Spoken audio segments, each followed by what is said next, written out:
So about 4 or 5 years ago, I was booked to DJ in LA, and I'd flown from London. It was about like an 11-hour flight. I was tired as hell, and all I wanted to do was make sure that I did a good job, you know, get to the club, and, you know, typical LA, you know, club, like you've got the promoters coming into the booth like, okay, we've got this bottle show, and then they'll like come and tell me to play like the Rocky theme or something, and like be like screaming at me like, play it now, now, now. So I'm like panicking, and I'm like, okay, you know, this guy's, you know, annoying me right now. So immediately, like as I start my set, I'm like annoyed because I'm getting like, you know, people shouting at me, telling me to do this and do that.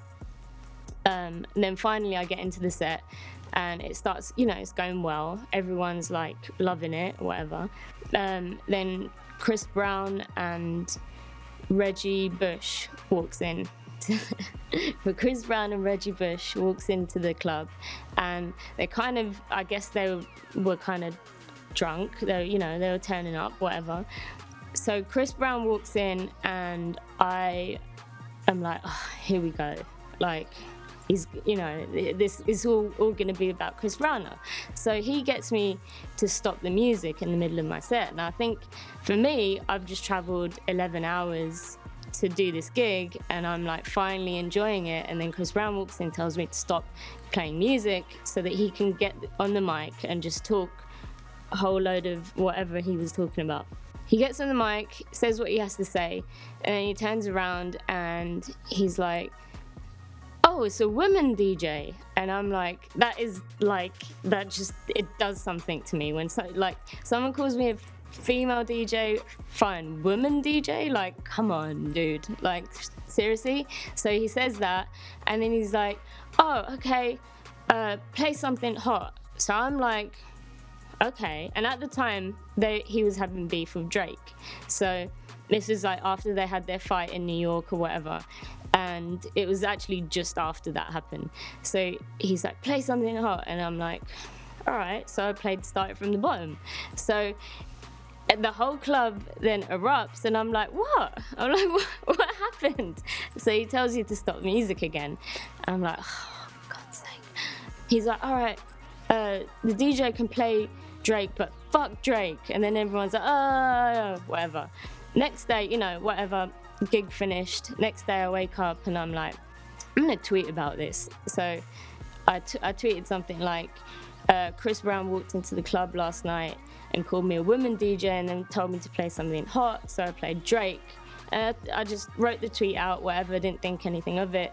You know, when it went for a shower, got out of the shower, I looked at my phone, it's like 17,000 retweets later. Like, seriously, 17 to 20,000, 25,000. Next thing I know, my manager's calling me.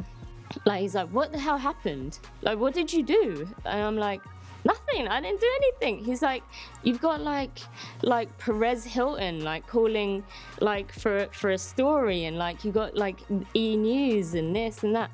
So I'm like, oh man, this is ridiculous. I didn't make any comments or whatever. I didn't get in touch with any of the tabloids and nothing. But then a few weeks later, he's on Power 106 or something, and this like stupid girl that's interviewing him was like, what happened? Like, you know, what was wrong with the DJ? He was like, I don't know. He was like, you know, to be fair, he didn't really do anything wrong. I was just annoyed that he called me a woman DJ. But then I was more annoyed at the girl that was interviewing him. Like, I'm like, how do you not understand that, you know, you're a woman? He called me a woman DJ. Like, come on. So yeah, that was pretty annoying, but it's cool. I'm sure if I ever saw him again, we wouldn't have beef, or maybe we would. I'm not sure. I'm not sure if he hates me or not, but I'm not sure if he remembers me, to be honest. I think the biggest misconception of me as a DJ is the fact that people put me in a category, or they might just see me as a female DJ. I definitely get underestimated every time I walk into a club and step up to a DJ booth. I always get that look from at least half of the crowd, like, oh, okay, what's she gonna do?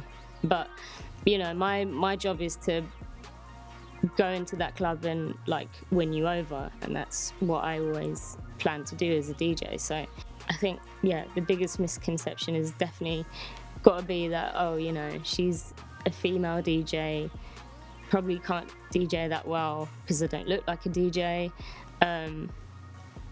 You know, whatever. What does a DJ look like? That's a good question. What does a DJ look like? A DJ definitely doesn't look like me. I feel like I look a bit too plain and normal sometimes, and I'm not superstar enough. I don't walk into a club with a massive entourage and, you know, demand loads of things. I'm just like kind of little old me walking into a club by myself with no entourage, and I definitely don't.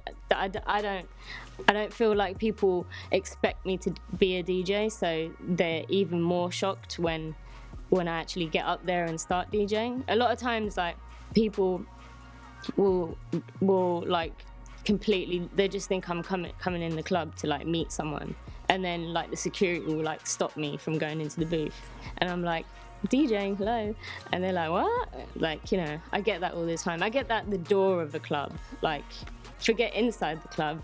I walk up to the door of the club, and for the last 20 years I've had to explain I am the DJ, and then go through the whole thing of, you're the DJ? Yeah, I'm the DJ. Oh, are you sure? Like, who are you here with? Okay, let me just call some. And it's that I go through it every single time I DJ.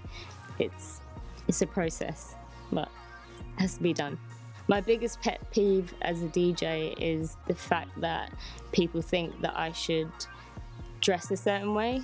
You know, I've had you know, people say to me in the past that I need a gimmick. Like, someone suggested that I should wear a cat suit and like wear like some kind of like cat ears or something and make that my gimmick. I've never heard something so ridiculous in my life, but you know, people always think that I need a gimmick, and I'm like, that's why I became a DJ, is because I want to show that I've got skills, like, not because I want to wear a cat suit. So yeah, I think that's one of my biggest pet peeves, for sure.